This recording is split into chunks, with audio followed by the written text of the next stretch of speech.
നമസ്കാരം മക്കളെ. അപ്പൊ പുതിയൊരു വീഡിയോയിലേക്ക് കിടക്കാണ് അല്ലെ ഇന്ന്. അപ്പൊ നോക്കുക, നമ്മള് കഴിഞ്ഞ ക്ലാസ്സിൽ നമ്മള് ഗാൽവാനിക് സെല്ലുകളെ കുറിച്ചിട്ടാണ് പഠിച്ചത്. ഗാൽവാനിക് സെല്ലിനെ കുറിച്ചിട്ടുള്ള എല്ലാ തിയറികളും നമ്മൾ പഠിച്ചു കഴിഞ്ഞു. അതിനെ കുറിച്ച് പ്രോബ്ലംസ് നമ്മൾ ചെയ്യേണ്ടായി.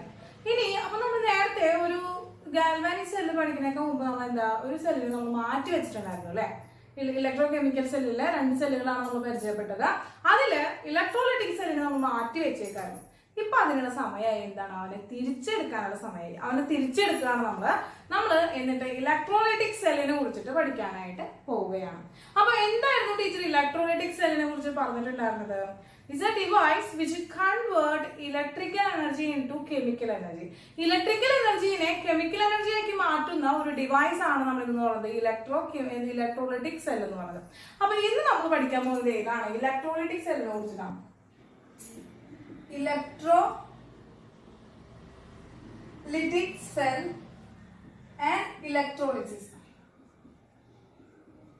ഇതാണ് നമ്മൾ ഇന്ന് പഠിക്കാനായിട്ട് പോകുന്ന topic. Electrolytic cell and electrolysis. അപ്പൊ ഇലക്ട്രോലൈറ്റിക് സെൽ എന്ന് പറഞ്ഞാൽ നമ്മൾ പഠിച്ചു എന്താണ്? It's convert electrical energy into chemical energy. എന്താണ്? Convert electrical energy into chemical energy. Electrical എനർജിനെ കെമിക്കൽ എനർജിയാക്കി മാറ്റുന്ന ഒരു ഡിവൈസിനെയാണ് നമ്മൾ ഇലക്ട്രോലൈറ്റിക് സെൽ എന്ന് പറയുന്നത്. അപ്പൊ ടീച്ചർ ഇലക്ട്രോലൈറ്റിക് സെല്ലിൽ കൺസ്ട്രക്ട് ചെയ്യാൻ പോവാണ്. ഒരു ബീക്കർ എടുത്തു. ആ ബീക്കറിലെ 2 ഇലക്ട്രോഡുകൾ എടുത്തു. ആ 2 ഇലക്ട്രോഡുകളിനെ എക്സ്റ്റേണൽ ആയിട്ട് ഒരു ഡിവൈസിലേക്ക് നമ്മൾ എന്ത് ചെയ്തു? കണക്ട് ചെയ്തു. അതിലേക്ക് ഇലക്ട്രോലൈറ്റിലെ ഇമേഴ്സ് ചെയ്ത് വെച്ചിരിക്കുകയാണ് ആ ഇലക്ട്രോഡുകൾ എന്ന് പറയുന്നത്.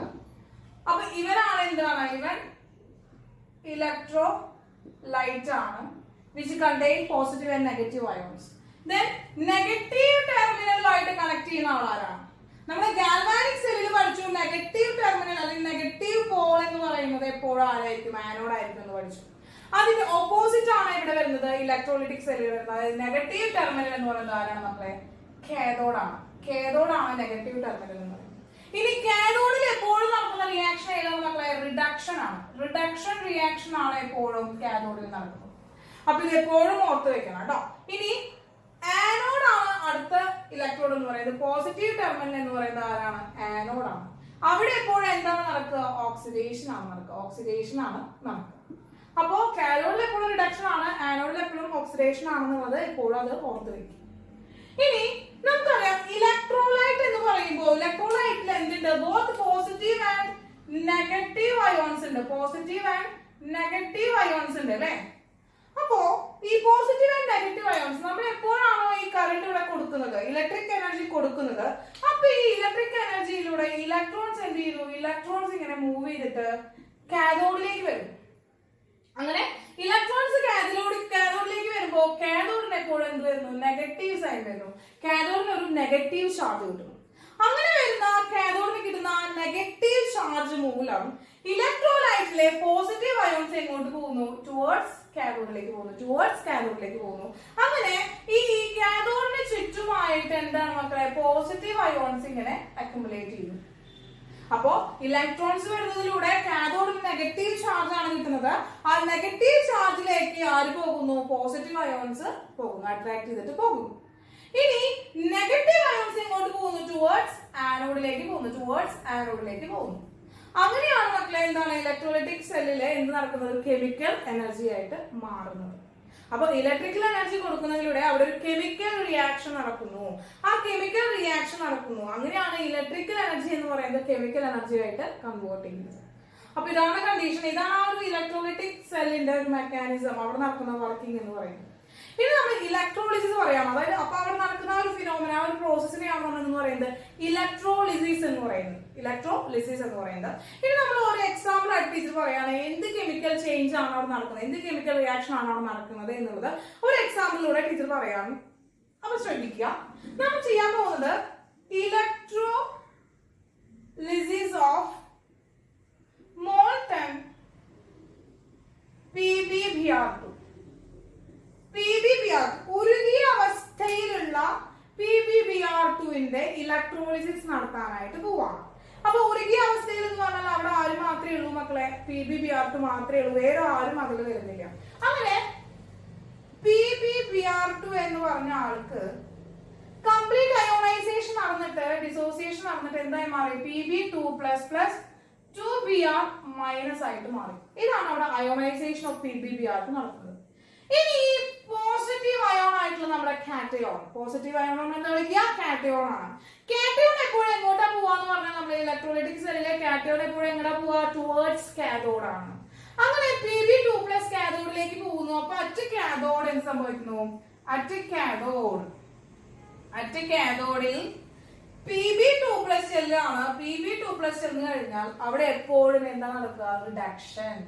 കാഥോഡിൽ എപ്പോഴും റിഡക്ഷൻ ആണ്. റിഡക്ഷൻ വെച്ചാൽ എന്താ? ഗെയിൻ ഇലക്ട്രോൺ ആണ്. അപ്പൊ 2 ഇലക്ട്രോൺ 2 പ്ലസ് ആണുള്ളത്. അപ്പൊ എന്ത് ചെയ്തു അവൻ? 2 ഇലക്ട്രോണെ ഗെയിൻ ചെയ്ത് അവൻ Pb ആറ്റം ആയിട്ട് മാറി. കിട്ടിയ മക്കളെ? Pb2 plus 2 electron gives Pb. ഇനി ആരാണ് ബാക്കിയുള്ളത്? Br minus. Br മൈനസ് എന്ന് പറയുമ്പോൾ ആനിയോൺ ഉണ്ട്. അപ്പൊ നെഗറ്റീവ് അയോൺസ് എങ്ങോട്ടാണ് പോവാ? Negative ion towards anion, towards anode, anion towards anode. അപ്പൊ അറ്റ് ആനോഡിൽ എന്ത് സംഭവിക്കുന്നു എന്ന് നോക്കാം. അറ്റ് ആനോഡിൽ Br മൈനസ് പ്ലസ് 1 ഇലക്ട്രോൺ. ഏതാണായിട്ട് പറ്റും മക്കളെ? ഇല്ല. എന്താണ്? ആനോഡിൽ എപ്പോഴും ഓക്സിഡേഷൻ റിയാക്ഷൻ ആണ് നടക്കുക. ആനോഡിൽ എപ്പോഴും ഓക്സിഡേഷൻ റിയാക്ഷൻ ആണ് നടക്കുക. അപ്പൊ എന്ത് ചെയ്യുന്നു? Lose 1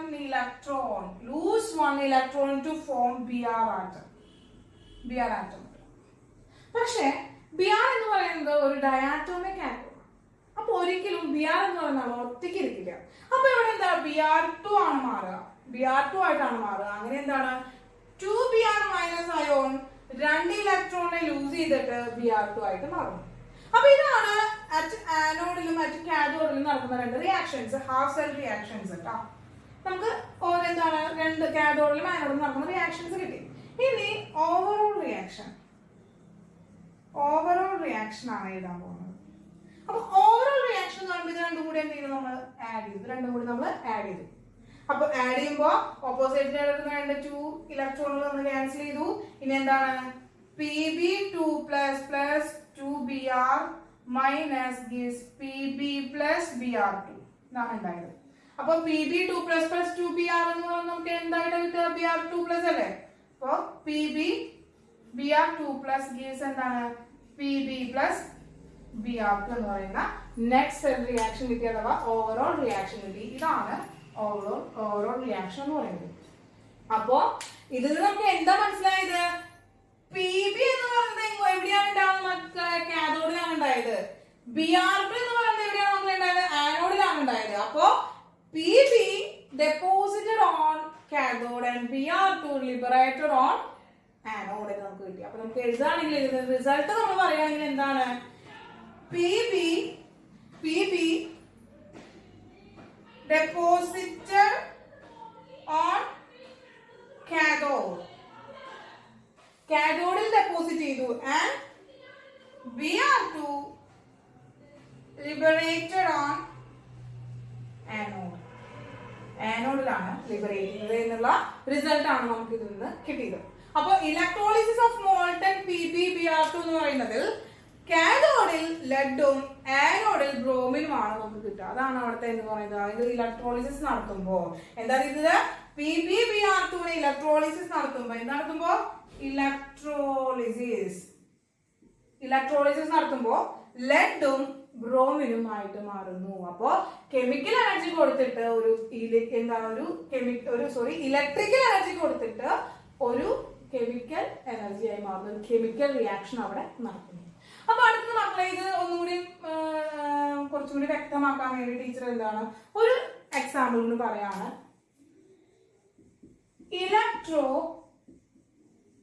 Electrolysis of molten NaCl. Molten NaCl ആണ് നമ്മുടെ സാധാരണ കോമൺ സോൾട്ടിന്റെ ഉരുകിയ അവസ്ഥയിൽ നമ്മൾ എന്ത് ചെയ്യാണ്? നമ്മൾ അതിനെ ഇലക്ട്രോളിസിസ് ചെയ്യാനായിട്ട് പോവാണ്. അപ്പോൾ NaCl എന്ത് സംഭവിക്കും മക്കളെ?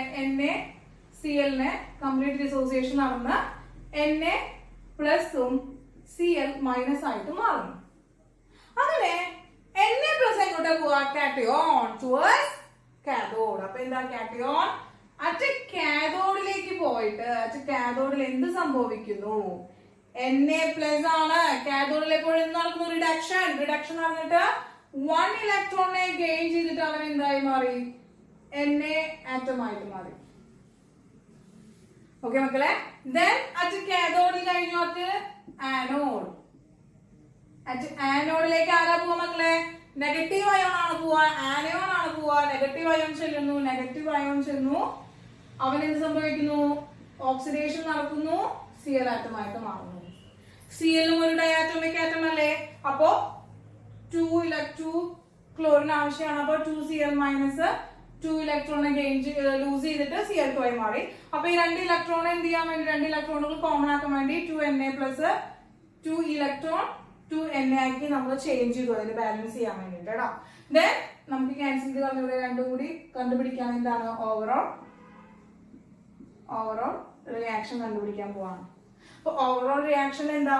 2 ഇലക്ട്രോൺ ക്യാൻസൽ ഈച്ച് അതർ. ഇനി എന്താണ്? 2Na plus 2Cl minus gives 2Na plus Cl2. അപ്പൊ 2Na plus 2Cl minus എന്ന് പറയുന്നത് നമുക്ക് എന്ത് ചെയ്താം? 2NaCl gives 2Na plus Cl2 എന്ന് പറയുന്നതായിട്ട് കിട്ടി. അതായത് എന്താ മക്കളെ? കാഥോഡിലെ സോഡിയം എന്ത് ചെയ്തു? ഡെപ്പോസിറ്റഡ്. ഇനി എന്താ? ആനോഡിലെ ക്ലോറിൻ ലിബറേറ്റഡ് എന്നുള്ള കണ്ടീഷനാണ് നമുക്ക് എന്തായാലും റിസൾട്ട് ആയിട്ട് കിട്ടിയത്. അപ്പൊ ഏതൊരു സോൾട്ട് ആയാലും ഏതൊരു ഇലക്ട്രോലൈറ്റ് ആയാലും നമ്മൾ മോൾട്ടൺ സ്റ്റേറ്റിൽ എടുക്കുകയാണെങ്കിൽ അതിന്റെ പ്രൊഡക്റ്റ് കണ്ടുപിടിക്കാനായിട്ട് നമുക്ക് സിമ്പിൾ ആയിട്ട് സാധിക്കും. നെഗറ്റീവ് അയോൺ എന്ന് പറയുന്നത് ആനോഡിലേക്ക് പോയി ഓക്സിഡേഷൻ സംഭവിക്കുന്നു. പോസിറ്റീവ് അയോൺ എന്ന് പറയുന്നത് കാഥോഡിലേക്ക് പോയി റിഡക്ഷൻ സംഭവിക്കുന്നു. അതിന്റെ പ്രൊഡക്റ്റ് ആയിരിക്കും അവിടുത്തെ റിസൾട്ട് ആയിട്ട് വരുന്ന പ്രൊഡക്റ്റുകൾ എന്ന് പറയുന്നത്. അപ്പൊ സിമ്പിൾ ആണല്ലോ മക്കൾ. അപ്പൊ ഏതൊരു മോൾട്ടൺ സ്റ്റേറ്റിൽ വരുന്ന ആളുകളായാലും അവരുടെ ഇലക്ട്രോലൈറ്റുകളായാലും അവരുടെ ഇലക്ട്രോളിസിന്റെ പ്രൊഡക്റ്റ് കണ്ടുപിടിക്കാനായിട്ട് നമുക്ക് സാധിക്കും. അപ്പൊ നമുക്ക് ഇവിടെ നമുക്ക് എന്ത് ചെയ്താം? ഇലക്ട്രോളിസിസ് ആണ്. സോഡിയം ക്ലോറൈഡിന് ഇലക്ട്രോളിസിസ് നടത്തി കഴിഞ്ഞാല് സോഡിയവും ക്ലോറിനും ആയി മാറുന്നു. സോഡിയവും ക്ലോറിനുമായിട്ട് മാറുന്നു. അപ്പോ ഇത്രയും കാര്യങ്ങളാണ് electrolysis of molten NaCl electrolytic സെല്ലിൽ നമ്മൾ തുടക്കം ഇൻട്രൊഡക്ഷൻ ആയിട്ടുള്ളൂ മക്കളെ. ഇനി ധാരാളം ഉണ്ട്. ഇനി ടീച്ചർ പറയാൻ പോകുന്നു. ഇപ്പൊ നമ്മൾ മോൾട്ടൺ സ്റ്റേറ്റിലുള്ളതാണ് നമ്മൾ പറഞ്ഞത്. ഇനി നമുക്ക് പറയാനുള്ളത് ഇവരിലേക്ക് കുറച്ച് അക്വസ് സൊല്യൂഷൻ ആക്കി മാറ്റാണ്. ഇവരെ എന്ത് ചെയ്യണം? കുറച്ച് വാട്ടർ ആഡ് ചെയ്തിട്ട് അക്വസ് സൊല്യൂഷൻ ആക്കി മാറ്റാണ് ഇവരെങ്കിൽ ഇവിടെ കിട്ടുന്ന എൻഡ് പ്രൊഡക്റ്റ് എന്തായിരിക്കും എന്നാണ് നമ്മൾ കണ്ടുപിടിക്കാനായിട്ട് പോകുന്നത്. അപ്പോൾ ഇലക്ട്രോളിസിസ് ഓഫ് മോൾട്ടൺ സ്റ്റേറ്റിലുള്ള ഇലക്ട്രോലൈറ്റുകളുടെ കഴിഞ്ഞു അടുത്ത് നമ്മൾ അക്വസ് സൊല്യൂഷനുള്ള ആളുകളുടെ ഇലക്ട്രോളിസിന്റെ റിസൾട്ട് എന്തായിരിക്കും എന്നുള്ളത് നമുക്ക് നോക്കാം. അപ്പോൾ ആ അക്വസ് സൊല്യൂഷൻ നോക്കുന്നതിന് മുമ്പ് അക്വസ് സൊല്യൂഷനിലുള്ള ഇലക്ട്രോലൈറ്റുകളുടെ ഇലക്ട്രോളിസിസ് നോക്കുന്നതിന് മുമ്പ് നമുക്ക് ആസിഡിഫൈ ചെയ്തിട്ടുള്ള വാട്ടറിന്റെ ഇലക്ട്രോളിസിന്റെ എൻഡ് പ്രൊഡക്റ്റ് എന്താണെന്ന് നമുക്ക് ആദ്യം നോക്കാം. അപ്പൊ ഇത്രയും നിങ്ങളൊന്ന് എഴുതിയെടുക്കോ. നമുക്ക് എന്നിട്ട് വാട്ടറിന്റെ ഹൈഡ്രോളിസിസ് ആസിഡ് ആഡ് ചെയ്തിട്ടുള്ള വാട്ടറിന്റെ ഇലക്ട്രോളിസിസ് നമുക്ക് നോക്കാം. എഴുതിയെടുത്തോ കേട്ടോ.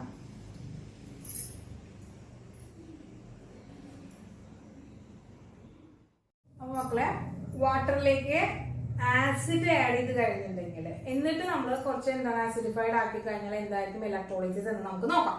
അതായത് സാധാരണ വാട്ടർ മാത്രം എടുത്തു കഴിഞ്ഞാൽ അതായത് ഇലക്ട്രിസിറ്റി കണ്ടക്ട് ചെയ്യാനായിട്ട് കുറച്ച് ബുദ്ധിമുട്ടാണ്. കാരണം വെച്ചാൽ അതൊരു ന്യൂട്രൽ സൊല്യൂഷൻ ആണ്. അപ്പൊ ന്യൂട്രൽ സൊല്യൂഷൻ ആയി വരുമ്പോൾ കണ്ടക്ടിവിറ്റി വളരെ കുറവാണ്. പൂവർ ആയിട്ടുള്ള ഒരു കണ്ടക്ടറാണ്. പൂവർ കണ്ടക്ടറാണ് വാട്ടർ എന്ന് പറയുന്നത്. അങ്ങനെ പൂവർ കണ്ടക്ടർ ആയതുകൊണ്ട് തന്നെ അതിന്റെ കണ്ടക്ടിവിറ്റി വളരെ കുറവായിരിക്കും. അപ്പൊ അത് കണ്ടക്ടിവിറ്റി കൂട്ടാൻ വേണ്ടിയിട്ടാണ് നമ്മൾ എന്ത് ചെയ്യുന്നത്? കുറച്ച് ആസിഡ് ആഡ് ചെയ്യുന്നത്. അങ്ങനെ അടുത്തത് നമ്മൾ ആസിഡ് ആയിട്ടുള്ള വാട്ടറിന്റെ ഇലക്ട്രോളിസിസ് ആണ്. അപ്പൊ നോക്കാം. Electrolysis of acidulated water. അപ്പൊ നമുക്ക് ആസിഡ് ആഡ് ചെയ്യുന്നത് ഇവിടെ ആരെയാണ്? സൾഫ്യൂരിക് ആസിഡിനെയാണ് നമ്മൾ ആഡ് ചെയ്യുന്നത്. ആരെയാണ് മക്കളെ? സൾഫ്യൂരിക് ആസിഡിനെയാണ് നമ്മൾ ആഡ് ചെയ്യുന്നത്. അങ്ങനെ അപ്പൊ നമുക്ക് രണ്ടാൾക്കാരുണ്ട്. ആരുണ്ട് ഇവിടെ സൊല്യൂഷനിലെ ഇലക്ട്രോലൈറ്റിൽ? വാട്ടറും ഉണ്ട്, അതുപോലെ എന്തുണ്ട്? സൾഫ്യൂരിക് ആസിഡ് ഉണ്ട് മക്കളെ, രണ്ടാളുണ്ട്. രണ്ടാൾക്കും കംപ്ലീറ്റ് അയോണൈസേഷൻ നടക്കുന്നുണ്ട്. എന്നിട്ട് എന്തായി? H പ്ലസ് അയോണും OH മൈനസ് അയോണായിട്ടാണ് വാട്ടർ അയോണൈസേഷൻ നടക്കുന്നത്. 2H പ്ലസും SO2 മൈനസ് ആയിട്ടാണ് ആര് ഡിസോസിയേറ്റ് ചെയ്തത്? സൾഫ്യൂരിക് ആസിഡ് ഡിസോസിയേറ്റ് ചെയ്യുന്നത്. അപ്പൊ ഇവിടെ ഒരു പോസിറ്റീവ് അയോണും 2 ടൈപ്പ് നെഗറ്റീവ് അയോണുകളാണ് ഇവിടെ ഉള്ളത്. അതാണ് ഒന്ന് ശ്രദ്ധിക്കേണ്ട കാര്യമുള്ളത്. എന്താണ്? ഒരു ടൈപ്പ് പോസിറ്റീവ് അയോൺ, രണ്ടിലും H പ്ലസ് അയോൺസ് ആണുള്ളത്. 2 ടൈപ്പ് നെഗറ്റീവ് അയോണുകളാണ് ഇവിടെ ഉള്ളത്. അപ്പൊ നമുക്കറിയാം ഇതിലുള്ള പോസിറ്റീവ് അയോൺ ആരാണ്? ഹൈഡ്രജൻ അയോൺ ആണ്. ഹൈഡ്രജൻ അയോൺ എങ്ങോട്ട് പോകുന്നു? എവിടേക്ക് പോവാ? ഹൈഡ്രജൻ അയോൺ ഹൈഡ്രജൻ ടുവേർഡ്സ് എവിടെയാണ്? ടുവേർഡ്സ് കാഥോഡ് ആണ്. അങ്ങനെ അറ്റ് കാഥോഡ്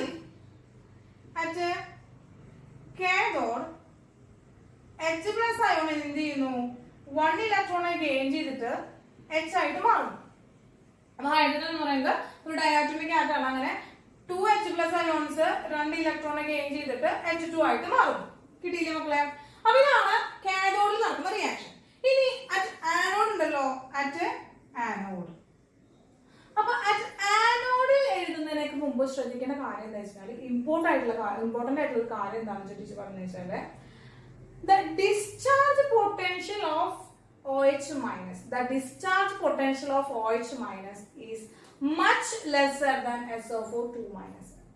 ആരുടെയാണോ ഡിസ്ചാർജ് പൊട്ടൻഷ്യൽ എന്ന് പറയുന്നത് കുറവായിരിക്കുന്നത്, മച്ച് ലെസർ ആയിരിക്കുന്ന ആള്, അവരായിരിക്കും അവിടെ എന്ത് ചെയ്യുക? അവിടെ ആനോഡിൽ പോയി റിയാക്ഷൻ നടത്താം.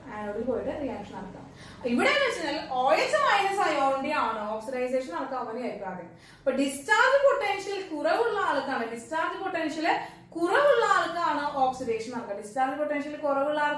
ഓക്സിഡേഷൻ നടക്കുക. അപ്പൊ അങ്ങനെ ഓക്സിഡേഷൻ നടക്കുമ്പോൾ ആരാണ് ഓക്സിഡേഷൻ നടക്കുക? ഇവിടെ OH മൈനസിന്റെ ഡിസ്ചാർജ് പൊട്ടൻഷ്യൽ ആണ് കുറവ് ദാൻ SO4 2 മൈനസ്. അങ്ങനെ വരുമ്പോൾ OH മൈനസ് അയോൺ ആണ് എവിടേക്ക് പോവുക? ആനോഡിലേക്ക് പോവുക. രണ്ടാളും പോവും എവിടേക്ക്? രണ്ടാളും OH മൈനസ് അയോണും SO4 2 മൈനസ് അയോണും രണ്ടാളും ഒരുമിച്ച് പോവും ആനോഡിലേക്ക്. പക്ഷെ ആനോഡിലേക്ക് രണ്ടാളും ഒരുമിച്ച് എത്തിയാലും OH മൈനസ് അയോണിനെയാണ് ഡിസ്ചാർജ് പൊട്ടൻഷ്യൽ കുറവുള്ളത്. അപ്പൊ അവനെയാണ് പെട്ടെന്ന് എന്ത് നടക്കുക? ഓക്സിഡേഷൻ നടക്കുക. അങ്ങനെ OH മൈനസിനെയാണ് അവിടെ റിയാക്ഷൻ നടക്കുന്നത്. അപ്പൊ എന്താണ്? Discharge potential of OH minus much lesser than SO4 2 minus. ഇതാണ് ഇവിടുത്തെ ഇമ്പോർട്ടന്റ് ആയിട്ടുള്ള കാര്യം. അതൊന്നും നിങ്ങൾ ഓർത്തുവെക്കുക. എന്താണ്? Discharge potential of OH minus ion എന്താണ്? Much lesser than SO4 2 minus ion. SO4 2 minus അയോണിനേക്കാളും കുറവാണ് അവരുടെ ഡിസ്ചാർജ് പൊട്ടൻഷ്യൽ എന്ന് പറയുന്നത്. അതുകൊണ്ട് ആരാണ്? OH മൈനസ് ആണ് ഇവിടേക്ക് പോവുക, റിയാക്ഷനിൽ പോവുക. അങ്ങനെ OH മൈനസ് എന്ത് ചെയ്യുന്നു? ഒരു ഇലക്ട്രോണിനെ ലൂസ് ചെയ്തിട്ട് OH ആയിട്ട് മാറുന്നു. ഇനി ഒരിക്കലും OH ഇങ്ങനെ ഫ്രീ ആയിട്ട് ഇരിക്കില്ല. OH എന്ന് പറയുന്നത് ഒരിക്കലും ഫ്രീ സ്റ്റേറ്റിൽ ഇരിക്കില്ല, ഇറ്റ്സ് നോട്ട് സ്റ്റേബിൾ ആണ്. അങ്ങനെ 4 OHകൾ എന്തായിട്ട് മാറുന്നു? 2H2Oയും അതുപോലെ തന്നെ ഓക്സിജൻ ആയിട്ട് മാറുന്നു. അതാണ് ആനോഡിൽ നടക്കുന്ന റിയാക്ഷൻ. അപ്പോ മക്കളെ നോക്കുക, ഇവിടെ 4 OH ആണ് വരുന്നത്. അപ്പൊ 4 OH വരുമ്പോ എന്താണ്? 4 ഇലക്ട്രോണിയാണ് അവിടെ എന്ത് ചെയ്യുന്നത്? ചേഞ്ച് ചെയ്യുന്നത്. അപ്പൊ അതിന് കറസ്പോണ്ടിങ് ആയിട്ടുള്ള റിയാക്ഷൻ നടക്കാനായിട്ട് നമ്മൾ എന്ത് ചെയ്യണം? ഈ രണ്ടാണ് ഓവറോൾ റിയാക്ഷൻ ആയിട്ട് എടുക്കുന്നത്. ഇവിടെ 4 OH ഉണ്ട്, ഇവിടെ 2H പ്ലസ് അയോൺ. ഇവിടെ 4 OH, ഇവിടെ 2H പ്ലസ് അയോൺസ് ഉള്ളൂ. അപ്പൊ നമ്മൾ എന്ത് ചെയ്യണം? ഇതിന് 4 OH മൈനസ് അയോൺ ആക്കി മാറ്റണം. അപ്പൊ അതിനുവേണ്ടി എന്താണ്? 4H plus ion plus 4 electron gives എന്താണ്? 2H2O ആക്കി മാറ്റമാണ്. അതുപോലെ തന്നെ എന്താണ്? 4OH minus plus 4 electrons എന്താണ്? 4OH ആയിട്ട് മാറണം. അങ്ങനെയാണ് 4OH plus gives 2H2O ആയിട്ട് മാറുന്നത്. അങ്ങനെ ഇതിന്റെ ഓവറോൾ റിയാക്ഷൻ ഇവരെല്ലാം കൂടി കമ്പൈൻ ചെയ്തിട്ട് നമ്മൾ ഓവറോൾ റിയാക്ഷൻ എഴുതണം. നമ്മൾ ഓവറോൾ റിയാക്ഷൻ എഴുതുമ്പോൾ നമുക്കറിയാം എന്താണ് ഇതില് 4 ഇലക്ട്രോണും നമ്മൾ ക്യാൻസൽ ചെയ്ത് കളഞ്ഞു. അതുപോലെ തന്നെ എന്താണ്? ഇവിടുത്തെ 4 OHും നമ്മൾ ക്യാൻസൽ ചെയ്ത് കളഞ്ഞു. ബാക്കിയുള്ളത് എന്താണ്? 4H plus 4OH minus gives 2H2 plus O2. 2H2 plus O2 ആണ് വരുന്നത്. ഇനി നോക്കാം ഇതെന്ത് കിട്ടി? 4H2O gives എന്താണ്? 2H2 plus O2 എന്നുള്ളത് കിട്ടി. അപ്പൊ 4H2O എന്താണ്? 4H2O H2O plus 2H2 എന്ന് വരുന്നുണ്ട് കേട്ടോ. പ്ലസ് 2H2 കൂടി ഉണ്ടല്ലോ, അവനും കൂടി ഉണ്ട്. 2O2 പ്ലസ് 2H2 എന്നുകൂടി ഉണ്ട്. അവനെ എഴുതാനായിട്ട് മറന്നുപോയതായിരിക്കും. ഇപ്പൊ എല്ലാവരും പ്രൊഡക്റ്റിന്റെ ഭാഗത്ത് എല്ലാവരും ആയി. 2H2 plus O2 plus 2H2 എന്നായി. ഇനി ഇതില് 4 ഉണ്ടല്ലോ, ഇതിലത്തെ 4 ഇവിടുത്തെ 2 വാട്ടർ മോളിക്യൂൾസിനെ കട്ട് ചെയ്തിട്ട് എന്തായി, നമുക്ക് 2H2O gives എന്താണ് 2H2 പ്ലസ് O2 എന്നുള്ളത് കിട്ടി. അപ്പൊ ഇതിന് എന്താ മനസ്സിലാക്കണം മക്കളെ, കാഥോഡിലെ ഹൈഡ്രജനും ആനോഡിലെ ഓക്സിജനും ആണ് ലിബറേറ്റ് ചെയ്യുന്നത്. എന്താണ് കാഥോഡിൽ ഹൈഡ്രജനും ആനോഡിൽ ഓക്സിജനും ആണ് ലിബറേറ്റ് ചെയ്യുന്നത്. അതാണ് കാര്യം. അതെന്നുവെച്ചാല് എന്താണ്, SO4 അങ്ങോട്ട് വരുന്നുണ്ട്, ആനോഡിന്റെ അടുക്ക് വരുന്നുണ്ടെങ്കിലും അതിന്റെ ഡിസ്ചാർജ് പൊട്ടൻഷ്യൽ എന്ന് പറയുന്നത് OH- അയോണിനേക്കാൾ കൂടുതലാണ്. അങ്ങനെ വരുമ്പോൾ അവൻ ഓക്സിഡേഷൻ നടക്കുക വളരെ സ്ലോലി ആയിരിക്കും. അപ്പൊ പെട്ടെന്ന് ഓക്സിഡേഷൻ OH- അയോണാണ് നടക്കുക. അങ്ങനെ OH- അയോണ എന്താണ് ഓക്സിഡേഷൻ സംഭവിച്ച് ഓക്സിജനെ ലിബറേറ്റ് ചെയ്യുന്നു. അങ്ങനെ കാഥോഡിലെ ഹൈഡ്രജനും ആനോഡിലെ ഓക്സിജനുമാണ് ലിബറേറ്റ് ചെയ്യുന്നത്. അപ്പൊ അതൊന്ന് ശ്രദ്ധിക്കണം കേട്ടോ മക്കളെ. അതാണ് ഇതിന്റെ കാര്യം. ഡിസ്ചാർജ് പൊട്ടൻഷ്യൽ കുറവുള്ള ആൾ എന്താണ്, ലെസ്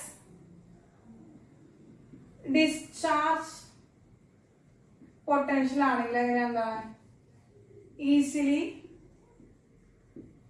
ഓക്സിഡൈസ്. അവര് പെട്ടെന്ന് ഓക്സിഡൈസ് ആവും. എന്നിട്ട് എന്ത് ചെയ്യാണ്, ഓക്സിഡേഷൻ പെട്ടെന്ന് നടക്കുകയാണ് ചെയ്യുക. അപ്പോൾ അവനെ ലിബറേറ്റ് ചെയ്യാനായിട്ട് സാധിക്കും. അപ്പൊ ആർക്കാണ് ലെസ് ഡിസ്ചാർജ് പൊട്ടൻഷ്യൽ ഉള്ളതെന്ന് ഓർത്ത് വെച്ചാൽ മതി. നമ്മൾ പറയുന്ന കുറച്ച് ആൾക്കാരുടെ തന്നെയാണ് അതിന്റെ പ്രൊഡക്റ്റുകളായിട്ട് നമുക്ക് വരുള്ളൂ കേട്ടോ മക്കളെ. അതുപോലെ ഇപ്പോൾ നമുക്ക് ഇനി നോക്കുകയാണെങ്കിൽ നമുക്ക് അക്വസ് സൊല്യൂഷൻ ഓഫ് CuSO4 എടുക്കാൻ വരും. എന്താണ്, അല്ലെങ്കിൽ അക്വസ് സൊല്യൂഷൻ ഓഫ് NaCl എടുക്കാൻ വരും. അപ്പൊ ഇലക്ട്രോളൈസിസ് ഓഫ് അല്ലെങ്കിൽ വേണ്ട, അപ്പൊ നമ്മൾ SO4 അല്ലേ പഠിച്ചപ്പോ അത് പറയാണ് electrolysis of aqueous CSO4 using platinum electrode. ഒരു ഇനേർട്ട് ഇലക്ട്രോഡാണ് നമ്മൾക്ക്, പ്ലാറ്റിനം ഇലക്ട്രോഡാണ് നമ്മൾ എടുത്തിരിക്കുന്നത്. അങ്ങനെ പ്ലാറ്റിനം ഇലക്ട്രോഡ് എടുത്തുകൊണ്ട് നമ്മൾ അക്വസ് സൊല്യൂഷൻ CuSO4 നമ്മൾ എന്ത് ചെയ്യാണ്, നമ്മൾ ഇലക്ട്രോളിസിസ് ചെയ്യാൻ പോവാണ്. അപ്പൊ നേരത്തെ പോലെ തന്നെ എന്ത് ചെയ്യുന്നു, വാട്ടർ ഉണ്ട് അല്ലെ, വാട്ടർ എന്ത് ചെയ്യുന്നു, H+ അയോൺ ആയിട്ടും OH- അയോൺ ആയിട്ടും എന്ത് ചെയ്യുന്നു, ഡിസോസിയേറ്റ് ചെയ്യുന്നു. CuSO4 Cu2+ ആയിട്ടും അതുപോലെ തന്നെ എന്താ മക്കളെ, Cu2+ ആയിട്ടും അതുപോലെ തന്നെ എന്താണ് SO4 2- ആയിട്ടും ലിബറേറ്റ് ചെയ്യും. H2O gives H++ OH- and CuSO4 gives Cu2+ SO4 2-. അപ്പൊ രണ്ടാൾക്കും അയോണൈസേഷൻ സംഭവിച്ചിട്ട് അവര് അയോൺസ് ആയിട്ട് കിട്ടുകയാണ്. അപ്പൊ രണ്ട് പോസിറ്റീവ് അയോൺസും 2 നെഗറ്റീവ് അയോൺസും ഉണ്ട്. അപ്പൊ 2 പോസിറ്റീവ് അയോൺസ് H+ഉം Cu2+ ആണ്. 2 കാറ്റിയോൺസും 2 ആനിയോൺസും ഉണ്ട്. അപ്പൊ ഈ 2 കാറ്റിയോൺ എവിടേക്ക് പോകുന്നു, കാഥോഡിലേക്ക് പോകുന്നു. പക്ഷെ 2 കാറ്റിയോണും കാഥോഡിലേക്ക് പോവുകയാണെങ്കിലും Cu2+ എന്ന് പറയുന്ന ആളുടെ Cu2+ have less discharge potential. Cu2+ നെ എന്താണ്, have less discharge potential than H+. H+നേക്കാളും ഡിസ്ചാർജ് പൊട്ടൻഷ്യൽ ആർക്കാണ് കൂടുതൽ, Cu2+നാണ് കൂടുതൽ. അങ്ങനെ എന്താണ്, Cu2+നാണ് കുറവ് ഡിസ്ചാർജ് പൊട്ടൻഷ്യൽ, Cu2+നാണ് കുറവ് ആരെക്കാളും, ഹൈഡ്രജനേക്കാളും. അങ്ങനെ വരുമ്പോ എന്ത് ചെയ്യാണ്, അവിടെ ആരാണ് റിയാക്ട് ചെയ്യുക, Cu2+ ആണ് റിയാക്ട് ചെയ്യുക. ഇനി അടുത്ത കണ്ടീഷനിൽ എന്താണ്, അടുത്ത കണ്ടീഷൻ പറയുമ്പോ OH- have less discharge potential than SO4 2-. അപ്പൊ എന്താണ്, ഇവിടെ ആരാണ് റിയാക്ട് ചെയ്യുക, OH- ആണ് റിയാക്ട് ചെയ്യുക. അങ്ങനെ H+ഉം SO4 2- എന്ത് ചെയ്യില്ല, റിയാക്ട് ചെയ്യില്ല. അവർ രണ്ടാമത് റിയാക്ഷനിൽ വരില്ല. അങ്ങനെ വരുമ്പോ കാഥോഡിൽ എന്ത് വരുന്നു, കാഥോഡിൽ എന്ത് സംഭവിക്കുന്നു, Cu2+ 2 ഇലക്ട്രോണെ ഗെയിൻ ചെയ്ത് എന്തായി, Cu ആയിട്ട് മാറി. Cu2+ 2 ഇലക്ട്രോണെ ഗെയിൻ ചെയ്തിട്ട് Cu ആയി മാറി. അറ്റ് ആനോഡിൽ എന്ത് സംഭവിച്ചു, ആനോഡില് CuSO4 എന്ന് പറയുന്നത് എന്താണ്, CuSO4 SO4 2- എന്ന് പറയുന്ന ആള് വരില്ല. OH മൈനസ് അയോൺ ആണ് വരിക. OH മൈനസ് അയോൺ എന്ത് ചെയ്യുന്നു, 1 ഇലക്ട്രോണെ കളഞ്ഞ് OH ആയിട്ട് മാറുന്നു. അപ്പൊ OH എന്ന് പറയുന്നത് നമുക്കറിയാം, അങ്ങനെ ഒരിക്കലും എന്താ 1 ഇലക്ട്രോൺ കളഞ്ഞിട്ട് OH ആയിട്ട് മാറില്ല. ആ OH എന്ന് പറയുന്നത് 4OH എന്ത് ചെയ്യാണ്, 4 ഇലക്ട്രോണിനെ കളഞ്ഞിട്ട് എന്ത് ചെയ്യാണ്, H2Oയും അല്ലെങ്കിൽ എന്താണ് 4OH എന്ന് പറയുന്നത് 4OH H2Oയും 2H2Oയും O2 ആയിട്ട് മാറാണ്. 2H2Oയും O2 ആയിട്ട് മാറാണ്. അപ്പൊ 2H2O എന്താണ് പ്ലസ് O2 ആയിട്ട് മാറാണ്. അതാണ് റിയാക്ഷൻ. അങ്ങനെ ഓക്സിജൻ ആണ് ഇവിടെ ആനോഡിലും സിയു ആണ് കാഥോഡിലും കിട്ടുന്നത്. അപ്പൊ ആനോഡിലെ ഓക്സിജനും കാഥോഡിലെ കോപ്പർ ആണ് ഡെപ്പോസിറ്റ് ചെയ്തത്. ആനോഡില് ഓക്സിജൻ ലിബറേറ്റ് ചെയ്തു, കാഥോഡിലെ കോപ്പർ ആണ് ഡെപ്പോസിറ്റ് ചെയ്തത്. ഇനി ബാക്കിയുള്ളത് ആരാണ്, ബാക്കി സൊല്യൂഷനിൽ ആരാ കിടക്കുക, H2SO4 എന്തായിട്ട് കിടക്കും, ഇൻ സൊല്യൂഷൻ ആയിട്ട് ആരുണ്ടാവുക, H2SO4 ഉണ്ടാവും. അപ്പോ ബീക്കറില് H2SO4 ആയിരിക്കും ഉണ്ടാവുക, ആനോഡില് ഓക്സിജൻ ലിബറേറ്റ് ചെയ്യുന്നു, കാഥോഡില് കോപ്പർ ലിബറേറ്റ് ചെയ്യുന്നു. അപ്പൊ ഇതാണ് കണ്ടീഷൻ മക്കളെ. അപ്പൊ Cu2+ ഉണ്ട്, H+ ഉണ്ട്.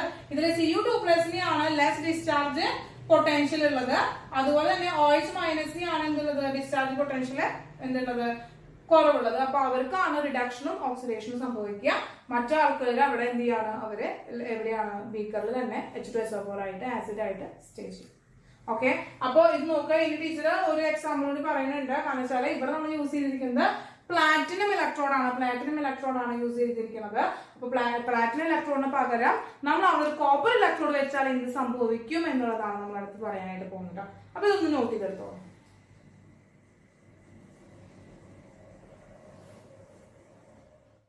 അപ്പൊ മക്കളെ, electrolysis of aqueous CuSO4 by using copper electrode.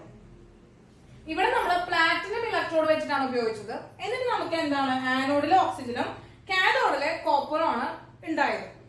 ഇനി നമ്മൾ യൂസിങ് കോപ്പർ ഇലക്ട്രോഡ് വെച്ച് ചെയ്യുമ്പോൾ എന്താണ് അവിടുത്തെ റിയാക്ഷൻ, അവിടുത്തെ എന്ത് പ്രൊഡക്റ്റ് എന്താണ്, എന്ത് വ്യത്യാസമാണ് കാണിക്കുക, എന്തെങ്കിലും വ്യത്യാസം കാണിക്കുക, അല്ലെങ്കിൽ എന്ത് വ്യത്യാസമാണ് കാണിക്കാനുള്ളതാണ് നമ്മൾ നോക്കാൻ പോകുന്നത്.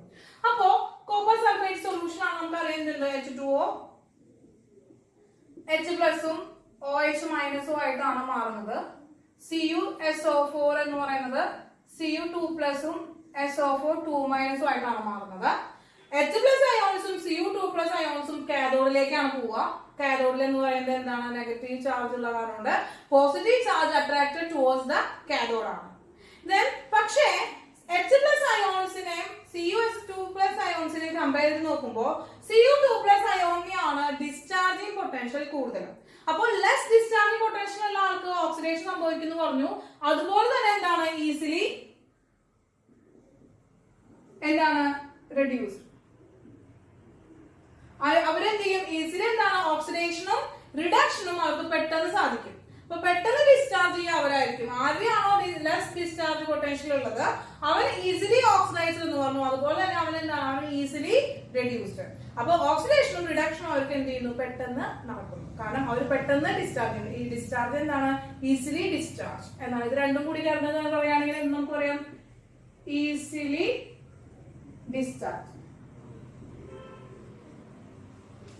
ഡിസ്ചാർജ് എന്ന് പറയാനായിട്ട് പറ്റും. ഓക്കെ, അപ്പൊ അങ്ങനെ വരികയാണെങ്കിൽ ഇവിടെ ആരാണ് പെട്ടെന്ന് ഡിസ്ചാർജ് ചെയ്യുക, ആർക്കുണ്ടാവുക, അറ്റ് കാഥോഡില് നേരത്തെ പോലെ തന്നെ എന്താണ്, at cathode Cu2+ 2 electron gives എന്താണ്, Cu ആയിട്ട് മാറും. Cu2+ 2 ഇലക്ട്രോൺ ഗീവ്സ് Cu ആയിട്ട് മാറും. ഇനി നോക്കുക, അടുത്തത് രണ്ട് നെഗറ്റീവ് അയോൺ എന്ന് പറയുന്നത് OH- അയോണും SO4 2- അയോണാണ് വരിക. പക്ഷേ പ്ലാറ്റിനം എന്ന് പറയുന്നത് ലെസ് റിയാക്റ്റീവ് ആയിട്ടുള്ള ഒരു മെറ്റലാണ്. പക്ഷേ കോപ്പർ അങ്ങനെയല്ല.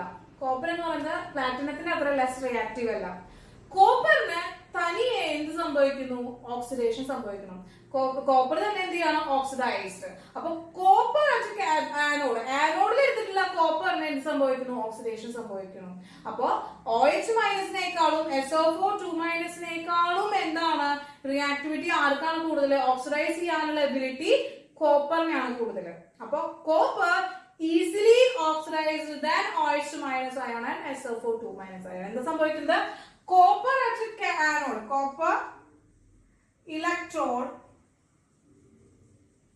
അറ്റ് ആനോഡ്, ആനോഡിന്റെ കോപ്പർ ഇലക്ട്രോഡ് എന്ന് പറയുന്നത്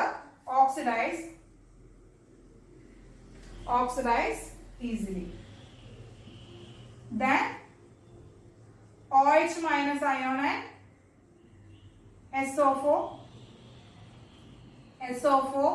2 minus ion. അപ്പോ SO4 2 minus ion OH minus ion easily ആരാണ് ഓക്സിഡൈസ് ചെയ്യുന്നത്? Cu ആണ്. അങ്ങനെ വരുമ്പോ എന്താണ്? അറ്റ് കാഥോഡ് എന്ന് പറയുന്നത് നമുക്ക് എന്ത് കിട്ടി? Cu gives 2 electron plus Cu 2 plus. അങ്ങനെ ആനോഡിൽ നിന്ന് Cu2 പ്ലസുകൾ എന്ത് ചെയ്യുന്നു? പുറത്തേക്ക് വരുന്നു, ഡിസോൾവ് ചെയ്യുന്നു ഇങ്ങോട്ട് ഇലക്ട്രോലൈറ്റിലെ. ആ ഇലക്ട്രോലൈറ്റിൽ നിന്ന് എങ്ങോട്ട് പോകുന്നു?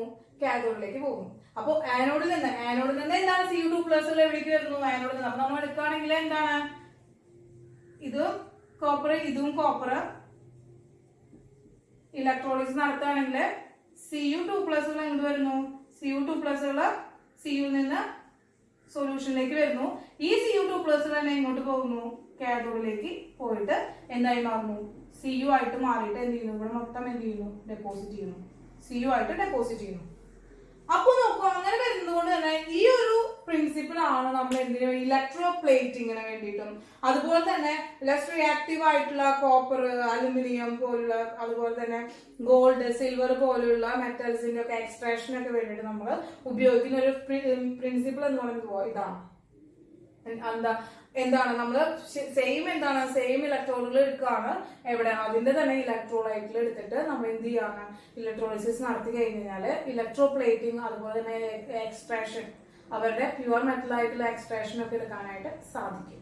അപ്പൊ ഇത്രയാണ് മക്കളെ. അപ്പൊ നോക്കുക, പ്ലാറ്റിനം ഉപയോഗിച്ചപ്പോൾ ആനോഡിൽ ഓക്സിജനും കാഥോഡില് കോപ്പറും ഡെപ്പോസിറ്റ് ചെയ്തു.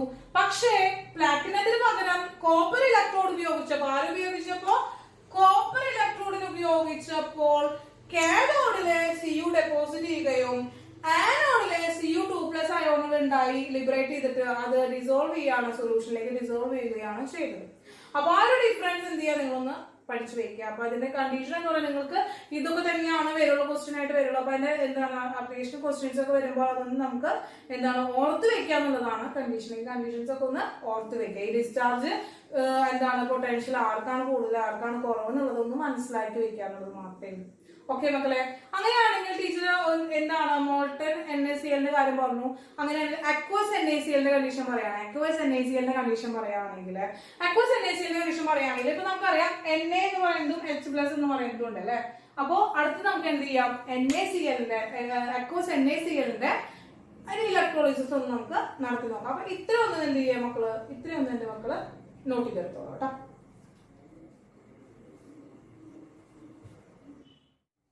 അടുത്തത് electrolysis of aqueous NaCl solution ആണ്. എന്താണ് electrolysis of aqueous NaCl. Aqueous NaClന്റെ ഇലക്ട്രോളിസിസ് നടത്താനായിട്ട് പോവാണ് നമ്മൾ കേട്ടോ. അപ്പൊ നമുക്കറിയാം അക്വസ് NaCl എന്ന് പറയുമ്പോൾ H2O ഉണ്ട്, എന്തായി മാറി? H++ OH- ആയിട്ട് മാറുന്നു. NaCl ഉണ്ട്, Na+ Cl- ആയിട്ട് മാറുന്നു. നമുക്കറിയാം ഇതിന്റെ കണ്ടീഷൻ എന്ന് പറയുന്നത് രണ്ട് കണ്ടീഷൻ എന്ന് പറയുകയാണെങ്കിൽ discharge potential of H+ lesser than Na+. ഇതാണ് ഒരു കണ്ടീഷൻ. അടുത്ത കണ്ടീഷൻ എന്ന് പറയുന്നത് discharge potential of Cl- lesser than OH- ആയിട്ട്. ഈ രണ്ട് കണ്ടീഷൻ ആണെങ്കിൽ ഇത് രണ്ടും അറിഞ്ഞു കഴിഞ്ഞാൽ നമുക്ക് എന്ത് പറയാം? അങ്ങനെയാണെങ്കിൽ ആരുടെയാണോ ഡിസ്ചാർജ് പൊട്ടൻഷ്യൽ കൂടുതൽ? H+ന്റെ ഡിസ്ചാർജ് പൊട്ടൻഷ്യൽ അല്ലേ കൂടുതൽ? അവനെ കാഥോഡിൽ എന്ത് സംഭവിക്കുന്നു? കാഥോഡിൽ അവൻ എന്തായി മാറുന്നു? H+ അയോണ് 1 ഇലക്ട്രോൺ ഗെയിൻ ചെയ്തിട്ട് H ആയിട്ട് മാറുന്നു. അങ്ങനെ എന്താണ് ഒറ്റയ്ക്ക് ഇരിക്കില്ല ഹൈഡ്രജൻ. അപ്പൊ 2 ഹൈഡ്രജൻ ആവശ്യമാണ്. അപ്പൊ balance into H+ 2 electron gain ചെയ്ത് H2 ആയിട്ട് മാറുന്നു. ഇനി Cl- അതുപോലെ തന്നെ എന്താണ് ആനോഡില് എന്ത് സംഭവിക്കുന്നു? 2 Cl- ഉം 2 ഇലക്ട്രോൺ ഗെയിൻ ചെയ്തത് എന്തെങ്കിലും മാറുന്നു, Cl2 ആയിട്ട് മാറുന്നു. അപ്പൊ കാഥോഡിലെ ഹൈഡ്രജൻ ലിബറേറ്റ് ചെയ്യുകയും ആനോഡിലെ Cl2 ആണ് ലിബറേറ്റ് ചെയ്യുന്നത്. ഇനി സൊല്യൂഷൻ ആയിട്ട് ആരെ കിട്ടുന്നു? സൊല്യൂഷൻ ആയിട്ട് നമുക്ക് NaOH കിട്ടുന്നു. NaOH എവിടെ ഉണ്ടാവുന്നു? ഇലക്ട്രോലൈറ്റിൽ നമ്മുടെ ബീക്കറിൽ NaOH കിട്ടുന്നു. അപ്പോൾ ഈ ഒരു കണ്ടീഷനാണ് ഡിസ്ചാർജ് പൊട്ടൻഷ്യൽ ഓഫ് H+ എന്ത് Na+നേക്കാളും കുറവ്, discharge potential Cl- lesser than OH- എന്ന് പറയുന്നത്. അപ്പോൾ ആ ഒരു കണ്ടീഷൻ പറഞ്ഞു കഴിഞ്ഞാൽ electrolysis of aqueous solution of NaCl നമുക്ക് എന്ത് ചെയ്യാൻ കണ്ടുപിടിക്കാനായിട്ട് സാധിക്കും. അപ്പൊ ഇത്രയാണ് മക്കളെ, ഈ കാര്യങ്ങളൊക്കെ തന്നെയാണ് വരുള്ളൂ. ഇത്രയും കാര്യങ്ങളാണ് നമുക്ക് പഠിക്കാനുള്ളത്. അപ്പൊ നിങ്ങൾ എന്ത് ചെയ്യുക, അതൊന്ന് പഠിച്ച് മനസ്സിലാക്കി വെക്കുക. ഈ ഡിസ്ചാർജ് പൊട്ടൻഷ്യൽ ആർക്കാണ് കുറവ്, ആർക്കാണ് കൂടുതൽ എന്നുള്ളത് കണ്ടീഷൻ നോക്കുക കേട്ടോ. അപ്പോൾ discharge potential of OH- ion ആണ് SO4 കുറവുള്ളത്. അതുപോലെ തന്നെ എന്താണ് ഡിസ്ചാർജ് പൊട്ടൻഷ്യൽ ഓഫ് Cl- ആണ് Cl- OH- കുറവുള്ളത്. അതുപോലെ തന്നെ ഡിസ്ചാർജ് പൊട്ടൻഷ്യൽ ഓഫ് Na+ എന്ന് പറയുന്നത് എന്താണ് H+നേക്കാളും കൂടുതലാണ് എന്നുള്ള കണ്ടീഷൻസ് ഒക്കെ എന്ത് ചെയ്യാണ്, നമ്മൾ പഠിച്ച കണ്ടീഷൻസ് ഒക്കെ ഒന്നുകൂടെ എന്ത് ചെയ്യാൻ നിങ്ങളൊന്ന് ഓർത്ത് വെക്കും. അപ്പൊ ഓർത്ത് വെക്കേണ്ട ഒരു കാര്യം പറഞ്ഞല്ലോ ടീച്ചറാണ്, ഓർത്ത് വെക്കേണ്ട ഒരു കാര്യം പറഞ്ഞാൽ ഇപ്പൊ discharge potential of discharge potential of OH, Cu2+, H+, Cl- എന്നൊക്കെ പറയുന്നത് മറ്റുള്ളവരിൽ നിന്ന് കുറവാണ് എന്നുള്ള പറയുന്ന ഈ ഒരു ചാർട്ട് ഒന്ന് നിങ്ങളൊന്ന് ഓർത്ത് വെച്ചാൽ മതി. ഡിസ്ചാർജ് പൊട്ടൻഷ്യലിന്റെ ഈ ഒരു ചാർട്ട് ഒന്ന് നിങ്ങൾ ഓർത്ത് വെക്കുക. H+ അയോണാണ് Na+നേക്കാളും ഡിസ്ചാർജ് പൊട്ടൻഷ്യൽ കുറവുള്ളത്. H+ അയോണിനെയാണ് Cu2+ അയോണിനേക്കാളും Cu2+ അയോണിനാണ് H+ അയോണിനേക്കാളും ഡിസ്ചാർജ് പൊട്ടൻഷ്യൽ കുറവുള്ളത്. അതുപോലെ OH- അയോണിനാണ് SO4 ഡിസ്ചാർജ് പൊട്ടൻഷ്യൽ കുറവുള്ളത്. OH- അയോൺ തന്നെയാണ് Cl- എന്താണ് ഡിസ്ചാർജ് പൊട്ടൻഷ്യൽ കൂടുതലാണ് എന്നുള്ള കണ്ടീഷനൊക്കെ എന്ത് ചെയ്യാം മക്കളെ, ഒന്ന് ഓർത്ത് ഒന്ന് ടേബിളായിട്ട് പഠിച്ചാൽ മതി. അപ്പൊ ഇതൊന്ന് ഓർത്ത് വെച്ച് കഴിഞ്ഞാൽ പിന്നെ നമുക്ക് എന്താണ്, ആരാണ് കാഥോഡ് ലിബറേറ്റ് ചെയ്യുന്നത്, ആരാണ് ആനോഡിൽ ലിബറേറ്റ് ചെയ്യുന്നത് എന്നുള്ള കണ്ടീഷനൊക്കെ നമുക്ക് അറിയാനായിട്ട് പറ്റും. അപ്പൊ ഇത് ഇത്രയും തന്നെയാണ് നിങ്ങൾക്ക് പഠിക്കാനായിട്ട് വരെ. ഇത്രയും എന്ത് ചെയ്യുന്ന മക്കളൊന്ന് ഓർത്ത് വെക്കുക, ഇത്രയും കണ്ടീഷൻ തന്നെ കേട്ടോ. നമുക്ക് ക്വസ്റ്റ്യൻസ് ചെയ്യുമ്പോൾ കുറച്ചും കൂടി എന്ത് ചെയ്യാം, കുറച്ചും കൂടി നിങ്ങൾക്ക് മനസ്സിലാവും, കുറച്ചും കൂടി നമുക്ക് ഡീറ്റെയിൽ ആയിട്ട് പോകാനായിട്ട് സാധിക്കും കേട്ടോ. അപ്പൊ ഇത്രയും ഒന്ന് നിങ്ങൾ എന്ത് ചെയ്യാം, ഓർത്ത് വെക്കുക. അപ്പൊ മക്കളെ, നമ്മൾ നേരത്തെ ഇലക്ട്രോളിസിന്റെ കോളിഗേറ്റീവ് ആയിട്ടുള്ള, അതായത് എന്ത് പ്രൊഡക്റ്റ് ആണ് അല്ലെങ്കിൽ ആരെയാണ് ലിബറേറ്റ് ചെയ്യുന്നത് കാഥോഡിലും ആനോഡിലും എന്നുള്ളതാണ് നമ്മൾ പഠിച്ചത്. അതിന്റെ ക്വാളിറ്റേറ്റീവ് അനാലിസിസ് നമുക്ക് പറയാനായിട്ട്, അല്ലെങ്കിൽ ആരെയാണ് കണ്ടുപിടിച്ചതെന്ന് പറയാനായിട്ട് പറ്റും. നമ്മളത് പഠിച്ചു കഴിഞ്ഞു. അടുത്തത് ക്വാണ്ടിറ്റേറ്റീവ് ആസ്പെക്ട് ഓഫ് ഇലക്ട്രോളിസിസ് ആണ് നമ്മൾ പറയുന്നത്. ക്വാണ്ടിറ്റി, അപ്പൊ നമ്മൾ പറഞ്ഞു കാഥോഡില് സോഡിയം ലിബറേറ്റ് ചെയ്തു, ആനോഡില് എന്താ പറയുക ക്ലോറിൻ ലിബറേറ്റ് ചെയ്തു എന്നുള്ളത് നമുക്ക് പറഞ്ഞു അല്ലെ, നമ്മൾ ഓരോ കണ്ടീഷനിൽ നമ്മൾ പറഞ്ഞു. ഇനി പറയുന്നത് എന്താണെന്ന് വെച്ച് കഴിഞ്ഞാല്, നമുക്ക് അടുത്തത് പറയാൻ പോകുന്നത് എന്താണെന്ന് വെച്ചാല് എത്ര എമൗണ്ട് ആണ് എത്ര ക്വാണ്ടിറ്റി ആണ് അവര് ഉണ്ടായത്, ഇലക്ട്രോളിസിസ് വഴി എത്ര എമൗണ്ട് ആണ് അവർ ഡിപ്പോസിറ്റ് ചെയ്തത് അല്ലെങ്കിൽ എത്ര എമൗണ്ട് ആണ് അവർ ലിബറേറ്റ് ചെയ്തത് എന്നുള്ളതാണ് കണ്ടുപിടിക്കാനായിട്ട് പോകുന്നത്. അതാണ് ക്വാണ്ടിറ്റേറ്റീവ് അനാലിസിസ് ഓഫ് ഇലക്ട്രോളിസിസ്. ഇനി അത് പറഞ്ഞത് ആരാന്ന് വെച്ച് കഴിഞ്ഞാല് ദ ഗ്രേറ്റ് സയന്റിസ്റ്റ് ഫാരഡേ ആണ്. അതുകൊണ്ട് തന്നെ അതിന് നമ്മൾ ഫാരഡേസ് ലോ എന്നാണ് നമ്മൾ അറിയപ്പെടുന്നത്. എന്താണ് നമ്മൾ അറിയപ്പെടുന്നത്? ഫാരഡേസ് ലോ എന്നാണ് നമ്മൾ അറിയപ്പെടുന്നത്. അപ്പൊ രണ്ട് ലോകളാണ് അദ്ദേഹം എക്സ്പ്ലെയിൻ ചെയ്ത് വെച്ചിരിക്കുന്നത്, first law and second law എന്ന് പറയുന്നത്. അതിൽ എന്താണ് ഫസ്റ്റ് ലോ പറയുന്നത് നോക്കാം. അതായത് the amount of substance any electron, അതായത് ആനോഡിലോ കാഥോഡിലോ എന്താണ് the amount of substance deposited or deposit ചെയ്യുന്നതോ അല്ലെങ്കിൽ ലിബറേറ്റ് ചെയ്യുന്നതോ is directly proportional to the electricity passed through it, അല്ലെങ്കിൽ ദ കറന്റ് അല്ലെങ്കിൽ the charge passed through it. അവിടെ ഉണ്ടാകുന്ന വെയിറ്റ് അല്ലെങ്കിൽ അവിടെ ഉണ്ടാകുന്ന എമൗണ്ട് ഓഫ് സബ്സ്റ്റൻസ് ലിബറേറ്റഡ് അല്ലെങ്കിൽ ഡെപ്പോസിറ്റ് ചെയ്യുന്ന ആ ഒരു എമൗണ്ട് എന്ന് പറയുന്നത് അതിലൂടെ കടന്നു പോകുന്ന കറണ്ടിനോട് അല്ലെങ്കിൽ ചാർജിനോട് ഡയറക്ട്ലി പ്രൊപ്പോർഷണൽ ആയിരിക്കും എന്നാണ് ആര് പറഞ്ഞത്? ഫാരഡേ പറയുന്നത്. അങ്ങനെ നമ്മൾ എന്ത് ചെയ്യാണ്, അതിനെ നമുക്ക് എന്ത് ചെയ്യാനായിട്ട് പറ്റും? W is directly proportional to Q. എത്ര ക്വാണ്ടിറ്റി ഓഫ് ഇലക്ട്രിസിറ്റി അല്ലെങ്കിൽ എത്ര ചാർജ് ആണോ അവിടെ പാസ് ചെയ്ത് പോയത് ആ ഇലക്ട്രോഡിലൂടെ, അതിനോട് ഡയറക്ട്ലി പ്രൊപ്പോർഷണൽ ആണ് അവിടെ ഉണ്ടാകുന്ന ആ പ്രൊഡക്റ്റുകൾ എന്ന് പറയുന്നത്. അങ്ങനെയാണെങ്കിൽ നമുക്ക് എങ്ങനെ ചെയ്താൽ ഈ ഒരു പ്രൊപ്പോർഷണാലിറ്റി കളയാനായിട്ട് W is equal to ZQ എന്ന് പറയാനായിട്ട് പറ്റും. Z എന്ന് പറഞ്ഞാൽ ഈക്വലൻസ് ആണ്, ഇലക്ട്രോ കെമിക്കൽ ഈക്വലൻസ് എന്നാണ് പറയുന്നത്. എന്താണ് ഇലക്ട്രോ കെമിക്കൽ ഈക്വലൻസ് ആണെന്ന് പറയുന്നത്. ഇനി Q എന്ന് പറഞ്ഞാൽ നമുക്ക് എന്ത് ചെയ്യാം? Q is equal to I T എന്ന് എടുക്കാനായിട്ട് പറ്റും. Q is equal to current into time എന്ന് എടുക്കാനായിട്ട് പറ്റും. അങ്ങനെ W is equal to ZIT എന്ന് പറയുന്ന ഒരു മാത്തമാറ്റിക്കൽ എക്സ്പ്രഷൻ ആണ് നമുക്ക് ഫസ്റ്റ് ലോക്ക് കിട്ടുന്നത്. ഇതാണ് mathematical expression of first law എന്ന് പറയുന്നത്.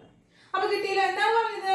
The mass of any substance deposited or liberated on any electrode directly proportional to the quantity of electricity passed through it. എത്ര ക്വാണ്ടിറ്റി ആണോ ഇതിലൂടെ കടന്നുപോയത്, ഇലക്ട്രോണിലൂടെ കടന്നുപോയത്, അതിനോട് ഡയറക്ട്ലി പ്രൊപ്പോർഷണൽ ആയിരിക്കും അവിടെ ലിബറേറ്റ് ചെയ്യുന്നത് പോലെ ഡെപ്പോസിറ്റ് ചെയ്യുന്ന ആളുകളുടെ വെയിറ്റ് അല്ലെങ്കിൽ അത് മാസ് എന്ന് പറയുന്നത്. അപ്പൊ നമ്മൾ ഇതിൽ പുതിയൊരാളെ പഠിച്ചില്ല. എന്താണ് Z? ആരാണ് മക്കളെ Z? നമ്മൾ പറഞ്ഞ എന്താണ്? Electrochemical equivalence. ഇലക്ട്രോകെമിക്കൽ ഈക്വലൻസ് ആണ് ആരെന്ന് പറയുന്നത്? Z എന്ന് പറയുന്നത്. എപ്പോഴാണ് നമുക്ക് പറയാണ് when I is equal to 1, T is equal to 1 ampere കറണ്ടും 1 സെക്കൻഡ് ടൈമിലൂടെയാണ് പാസ് ചെയ്യുന്നതെങ്കിൽ അവിടെ ഉണ്ടാകുന്ന amount of substance deposited എന്ന് പറയുന്നത് Z into 1 into 1 is equal to W is equal to Z എന്ന് പറയാനായിട്ട് പറ്റും. അതായത് എന്താണ് ഇലക്ട്രോകെമിക്കൽ ഈക്വലൻസ് എന്ന് പറഞ്ഞാൽ എന്താ? It's the amount of substance deposited on electrode when 1 ampere of current passed for 1 second. 1 second ടൈമില് 1 ampere of current പാസ് ചെയ്യുകയാണെങ്കിൽ അവിടെ ഡെപ്പോസിറ്റ് ചെയ്യുന്ന amount of substance on electrode, അതാണ് നമ്മൾ എന്ന് പറയുന്നത് ഇലക്ട്രോകെമിക്കൽ ഈക്വലൻസ് എന്ന് പറയുന്നത്. കിട്ടിയോ മക്കളെ? അല്ലെങ്കിൽ നമുക്ക് 1 coulomb of current പാസ് ചെയ്യുമ്പോൾ ഡെപ്പോസിറ്റ് ചെയ്യുന്ന എന്താണ് amount of സബ്സ്റ്റൻസ് എന്ന് പറയാനായിട്ട് പറ്റും. ആരെ? W എന്ന് അല്ലെങ്കിൽ Z എന്ന് പറയാനായിട്ട് ഇലക്ട്രോകെമിക്കൽ ഈക്വലൻസ് എന്ന് പറയാനായിട്ട് സാധിക്കും. അപ്പൊ അതാണ് ഒരു കണ്ടീഷൻ ആയിട്ട് നമ്മൾ പറയുന്നത്. ഇനി നോക്കുക, അതാണ് അപ്പൊ ഫസ്റ്റ് ലോ നമ്മൾ പറഞ്ഞു. എന്താണ് ഫസ്റ്റ് ലോ നമ്മൾ പറഞ്ഞു? അതുകൊണ്ട് തന്നെ ഫാരഡേസ് ഫസ്റ്റ് ലോ എന്നാണ് നമ്മൾ അത് അറിയപ്പെടുന്നത്. മാത്തമാറ്റിക്കൽ എക്സ്പ്രഷൻ ആണ് നമ്മളിവിടെ എഴുതി വെച്ചിരിക്കുന്നത് കേട്ടോ മക്കളെ. ഇനി നോക്കുക, അടുത്തത് സെക്കൻഡ് ലോ ആണ്. അദ്ദേഹം പറഞ്ഞ സെക്കൻഡ് ലോ ആണ് പറയുന്നത്. അതായത് രണ്ട് ഇലക്ട്രോഡുകളെ നമ്മൾ എന്ത് ചെയ്യാണ്? രണ്ട് ഡിഫറെന്റ് ഇലക്ട്രോലൈറ്റുകളില് സീരീസ് ആയിട്ട് കണക്ട് ചെയ്യുകയാണെങ്കിൽ അവിടെ ഉണ്ടാകുന്ന വെയിറ്റ് എന്ന് പറയുന്നത്, ഡെപ്പോസിറ്റ് ചെയ്യുന്ന എമൗണ്ട് ഓഫ് സബ്സ്റ്റൻസ് ഡെപ്പോസിറ്റ് ചെയ്യുന്ന അതിന്റെ വെയിറ്റ് എന്ന് പറയുന്നത് is directly proportional to the equivalent weight. അവരുടെ ഇക്വലന്റ് വെയിറ്റിനോട് ഡയറക്ട്ലി പ്രൊപ്പോർഷണൽ ആയിരിക്കും എന്നാണ് ആര് പറയുന്നത്? സെക്കൻഡ് ലോ പറയുന്നത്. അദ്ദേഹത്തിന് തന്നെ സെക്കൻഡ് ലോ പറയുന്നത്. നോക്കുക, same quantity of electricity passed through different electrolyte. എന്താണ്? സെയിം ക്വാണ്ടിറ്റി ഓഫ് ഇലക്ട്രിസിറ്റി ആണ് ഇലക്ട്രോലൈറ്റിലൂടെ ഡിഫറെന്റ് ഇലക്ട്രോലൈറ്റിലൂടെ പാസ് ചെയ്യുന്നത്. കണക്റ്റഡ് ഇൻ സീരീസ്, അവരെ സീരീസ് ആയിട്ട് കണക്ട് ചെയ്യുമ്പോൾ the mass of substance produced at electrode is directly proportional to the equivalent weight. അവരുടെ equivalent വെയിറ്റിനോട് directly proportional ആയിരിക്കും. അപ്പൊ നമുക്ക് വെയിറ്റ് എന്ന് പറയുന്നത് എങ്ങനെ എടുക്കാം? നമുക്ക് W1 by W2 is equal to എന്താ എടുക്കാം? E1 by E2 എന്ന് എടുക്കാനായിട്ട് പറ്റും. അതായത് എന്താണ്? അവരുടെ വെയിറ്റ് ഡെപ്പോസിറ്റ് ചെയ്യുന്ന എമൗണ്ട് ഡെപ്പോസിറ്റ് ചെയ്യുന്ന ഇലക്ട്രോഡ് ഡെപ്പോസിറ്റ് ചെയ്യുന്ന എമൗണ്ടും അവരുടെ ഇക്വലന്റ് വെയിറ്റും എങ്ങനെയായിരിക്കും? പ്രൊപ്പോർഷണൽ ആയിരിക്കും എന്നാണ് സെക്കൻഡ് ലോ പറയുന്നത്. അപ്പൊ എന്താണ് ഈക്വലന്റ് വെയിറ്റ്? അപ്പൊ എന്താണ് ഈക്വലന്റ് വെയിറ്റ് ഓഫ് സബ്സ്റ്റൻസ് അല്ലെങ്കിൽ മെറ്റൽസ് എന്ന് പറയാനായിട്ട്? ഈക്വലന്റ് വെയിറ്റ് ഓഫ് സബ്സ്റ്റൻസ് അഥവാ മെറ്റൽസ് എന്ന് പറയുന്നത് എന്താണ്? Atomic weight divided by valency എന്ന് പറയാനായിട്ട്, atomic weight divided by valency എന്ന് പറയാനായിട്ട് സാധിക്കും. കിട്ടിയോ മക്കളെ? ഇനി അടുത്തൊരു കണ്ടീഷൻ എന്ന് പറയുന്നത് നമ്മൾ പറയുകയാണെങ്കിൽ ഇവിടെ പറയാണ് സെറ്റിനേഴ്സ്, അതായത് ഇലക്ട്രോകെമിക്കൽ ഈക്വാലൻസിനുള്ള ഒരു റിലേഷൻഷിപ്പ് പറയുകയാണെങ്കിൽ Z is equal to equivalent weight divided by 96500 ആണ്. equivalent weight divided by 96500. എന്താണ് 96500 എന്ന് പറയുന്നത്? ഫാരഡേസ് കോൺസ്റ്റന്റ് ആണ്. Z is equal to equivalent weight divided by 96500 എന്ന് പറയാൻ പറ്റും. അപ്പൊ നമുക്ക് അങ്ങനെ അവിടെ കൊടുക്കുകയാണെങ്കിൽ എന്താ? W is equal to നമുക്ക് W ഇക്വേഷനിലെ Z ഇക്വേഷനിൽ നമുക്ക് പുട്ട് ചെയ്തൂടെ? Z ഇക്വേഷനിൽ നമുക്കത് പുട്ട് ചെയ്യാനായിട്ട് സാധിക്കും. അപ്പൊ W is equal to നമുക്ക് എങ്ങനെ എഴുതാം? W is equal to equivalent weight divided by F IT എന്ന് എഴുതാനായിട്ട് പറ്റും. Equivalent weight divided by F IT എന്ന് എഴുതാൻ പറ്റും. അതായത് നമുക്ക് എങ്ങനെ എഴുതാൻ പറ്റും? W is equal to equivalent weight divided by F Q എന്ന് എഴുതാനായിട്ട് സാധിക്കും. IT is equal to Q എന്ന് എഴുതാം. അങ്ങനെ കുറെ റിലേഷൻഷിപ്പുകൾ ഉണ്ട്. ആ റിലേഷൻഷിപ്പുകളൊക്കെ നമുക്ക് എന്താണ് അടുത്ത ടീച്ചർ പറഞ്ഞുതരാം. അപ്പോൾ ഇവിടെ നമ്മൾ പഠിക്കുന്നത് എന്താണെന്ന് വെച്ചാൽ എന്താണ് ഫാരഡേസ് ലോസ് ആണ്. രണ്ട് ലോകളാണുള്ളത്. ക്വാണ്ടിറ്റേറ്റീവ് ആസ്പെക്ട്സ് ഓഫ് ഇലക്ട്രോളിസിസ് ആണ് എന്ന് പറയുന്നത് ഫാരഡേസ് ലോയുടെ എക്സ്പ്ലെയിൻ ചെയ്യുന്നത്. എത്ര എമൗണ്ട് ആണ് സബ്സ്റ്റൻസ് എന്ത് ചെയ്യുന്നത് ഡിപ്പോസിറ്റ് ചെയ്യുന്നത് എങ്ങനെയാണ് കണ്ടുപിടിക്കുക, അതിലൂടെ എത്ര കറണ്ട് കടന്നു പോകുന്നു എന്നതിനോട് ഡയറക്ട്ലി പ്രൊപ്പോർഷണൽ ആയിരിക്കും. ഇനി രണ്ട് ഡിഫറെന്റ് ഇലക്ട്രോലൈറ്റുകളെ നമ്മൾ സീരീസ് ആയിട്ട് കണക്ട് ചെയ്തിട്ട് അതിലൂടെ സെയിം ഇലക്ട്രിസിറ്റി സെയിം കറണ്ട് ആണ് കടന്നു പോകുന്നതെങ്കിൽ അവിടെ ഉണ്ടാകുന്ന അവരുടെ എമൗണ്ട് ഓഫ് ഡെപ്പോസിഷൻ എന്ന് പറയുന്നത് directly proportional to the equivalent weight ആയിരിക്കും. ഇതാണ് ക്വാണ്ടിറ്റേറ്റീവ് ആസ്പെക്ട് ഓഫ് ഇലക്ട്രോളിസിസ് എന്ന് നമ്മൾ എന്തറിയപ്പെടുന്നത് ഫാരഡേസ് ലോ എന്ന് പറയപ്പെടുന്നത്. First law and second law കേട്ടോ. അതിന്റെ മാത്തമാറ്റിക്കൽ എക്സ്പ്രഷൻ ഒന്ന് എന്ത് ചെയ്യുക നോട്ട് ചെയ്ത് വയ്ക്കും. ഓക്കെ, അടുത്തത് ഇവർ തമ്മിലുള്ള ഈ രണ്ട് ലോകളും തമ്മിലുള്ള ഒരു റിലേഷൻഷിപ്പ് ആണ് നമ്മൾ പഠിക്കാൻ പോകുന്നത്. അപ്പൊ ആദ്യം നിങ്ങൾ ഇത് പഠിച്ചു വെക്കുക, എന്നിട്ട് നമുക്ക് അതിന്റെ റിലേഷൻഷിപ്പിലേക്ക് പോവാം. അപ്പൊ നോട്ട് ചെയ്ത് വെച്ചോളൂ കേട്ടോ.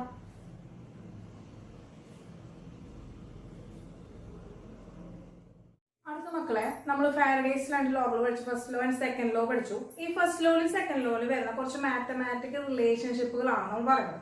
അപ്പൊ നമ്മൾ പറഞ്ഞില്ലേ എന്താണ് Z is equal to equivalent weight by 96500 എന്നുള്ളത് നമ്മൾ നേരത്തെ പറഞ്ഞതാണ്. അപ്പൊ ഇത് നമുക്ക് എന്ത് ചെയ്താം Z is equal to E by F എന്ന് എഴുതാനായിട്ട് പറ്റും. ഇനി നമുക്ക് എന്താ ഫസ്റ്റ് ലോ എന്താ കിട്ടിയത് W is equal to ZQ എന്ന് കിട്ടി.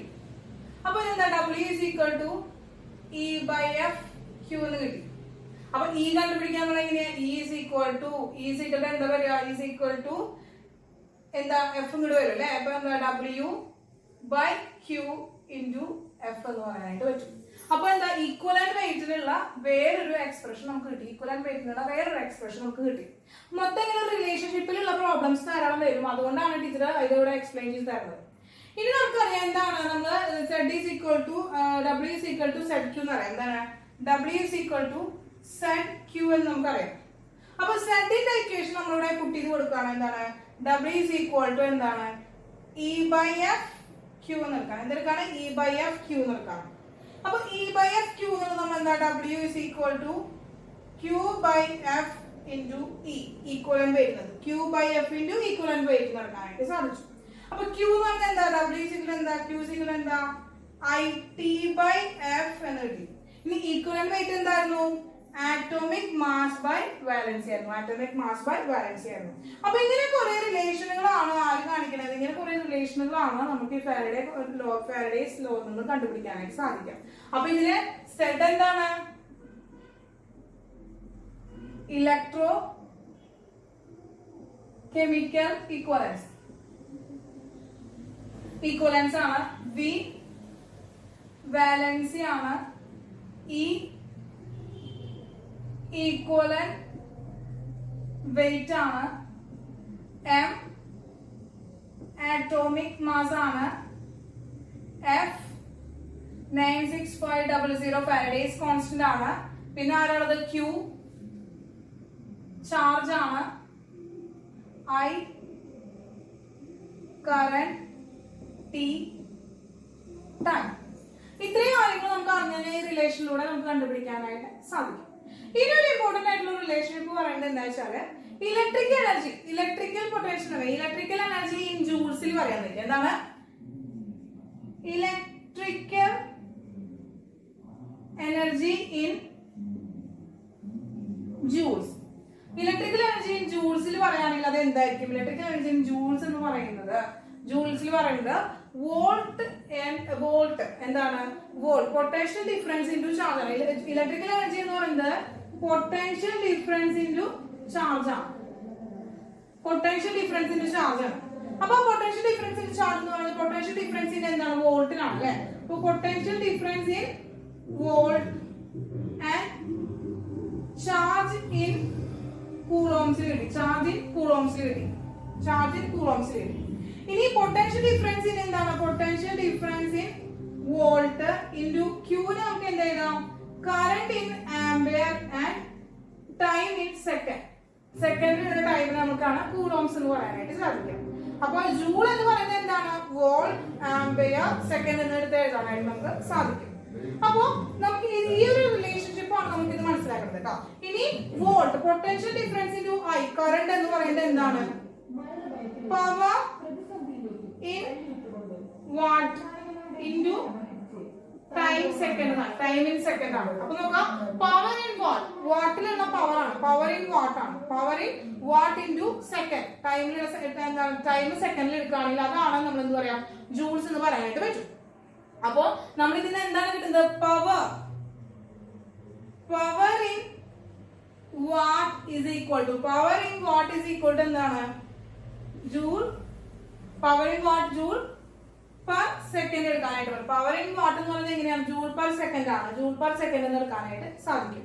അപ്പൊ എന്താണ് 1 ജൂൾ എന്നാണ് നമ്മൾ പറഞ്ഞത്? ജൂൾ എന്ന് പറയുന്നത് വോൾട്ട് ഇൻറ്റു കൂളോം ആണ്. അപ്പൊ ജൂൾ എന്ന് പറയുന്നത് നമുക്ക് ഇത് തന്നെ നമുക്ക് എന്തെടുക്കാൻ പറ്റും? ഇത് തന്നെ നമ്മള് ജൂൾ എന്ന് പറയുന്നത് എന്താണ്? ജൂൾ എന്ന് പറയുന്നത് വോൾട്ട് കൂളോം പെർ സെക്കൻഡ് എന്ന് എടുക്കാൻ പറ്റും. വോൾട്ട് കൂളോം പെർ സെക്കൻഡ് എടുക്കാനായിട്ട് പറ്റും. നമുക്ക് ഇത്രേ റിലേഷൻസ് ആണ് നമ്മൾ ഇതിൽ പറയുന്നത് കേട്ടോ മക്കളെ. അതുപോലെ തന്നെ മക്കളെ നമ്മൾ പറയുകയാണെങ്കിൽ 1 ആംപിയർ എന്ന് പറയുന്നത് എന്താണ്? 1 കൂളോം പെർ സെക്കൻഡ് ആണ്. 1 കൂളോം പെർ സെക്കൻഡ് ആണ്. അതുപോലെ തന്നെ 1 വോൾട്ട് എന്ന് പറയുന്നത് 1 ജൂൾ പെർ കൂളോം ആണ്. 1 ജൂൾ പെർ കൂളോം ആണ്. അപ്പൊ അങ്ങനെയാണെങ്കിൽ എന്താ? 1 volt is equal to newton metre per ampere second എന്ന് പറഞ്ഞത്. Newton metre per ampere second എന്ന് പറഞ്ഞത്. അങ്ങനെ കുറെ റിലേഷൻഷിപ്പുകളാണ് വരുന്നത്. യൂണിറ്റുകളുടെ കുറച്ച് റിലേഷൻഷിപ്പുകൾ ഇതിൽ വരുന്നുണ്ട്. അത് ജസ്റ്റ് ഇത്രയും കാര്യങ്ങളൊന്നും ഓർത്ത് വെക്കാൻ നിങ്ങൾക്ക് അത് കണക്ട് ചെയ്ത് ചെയ്യാനായിട്ട് പറ്റും. അപ്പൊ ഇത്രയും കാര്യങ്ങളാണ് ക്വാണ്ടിറ്റേറ്റീവ് അനാലിസിസിൽ പറയുന്നത്. ക്വാണ്ടിറ്റേറ്റീവ് അനാലിസിസിൽ Faraday's first law and second law പറയുന്ന കുറച്ച് റിലേഷൻഷിപ്പുകളാണ് ടീച്ചറോട് പറഞ്ഞത് കേട്ടോ. അപ്പൊ ഇത്രയും കാര്യങ്ങൾ എന്റെ മക്കളൊന്ന് ഓർത്ത് വെക്കാം കേട്ടോ. Thank you.